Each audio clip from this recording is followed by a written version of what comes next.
இன்னைக்கு இந்த பழத்தை ஏறுறதுக்கு வந்து அப்பு தான் உதவி பண்ணான். அப்பு வந்து எனக்கு சின்ன வயசுலேருந்தே தெரியும். அப்புவோட அம்மா அவங்கள எனக்கு ரொம்ப பிடிக்கும். அவங்க அப்பா வந்து வேலூரில் இருந்தார். அந்த அண்ணா எப்போச்சும் இங்கே வந்தால் என்கிட்ட பேசுவார். ஆனால் அப்பா அம்மா இல்லாததுனால அந்த பையன் வந்து ரொம்ப ஒரு மாதிரி ஆயிட்டான். கவனிப்பார் இல்லாமல் நல்ல பையன்தான், குணம்லாம் நல்ல குணம். பட் ஆனால் குடிச்சிட்டு ஊதாரித்தனமாக சுற்றுறது, வேலைக்கு போகாமல் இருக்கிறது, அந்த மாதிரி ஆயிட்டானா.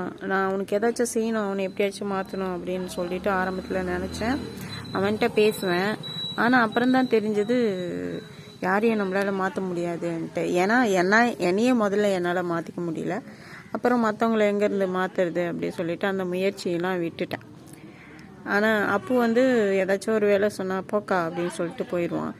என்ன அதிசயம்னு தெரில. இன்னைக்கு வந்து அப்பு என்னை கொஞ்சம் அந்த மேடு ஏற்றி தள்ளி விட்றா வீகோவை அப்படின்னதும் கொஞ்சம் தள்ளி விட்டா நான் ஏறி போயிட்டேன். அது என்னென்னா,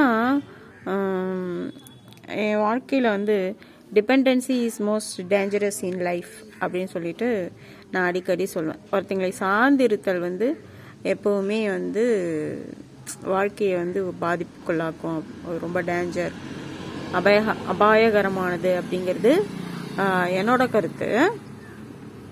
அப்படி இருக்கும்போது திரும்பி அந்த பள்ளத்து டவுனில் வந்து இறங்கும்போது எனக்கு கொஞ்சம் பயமாக இருந்தது.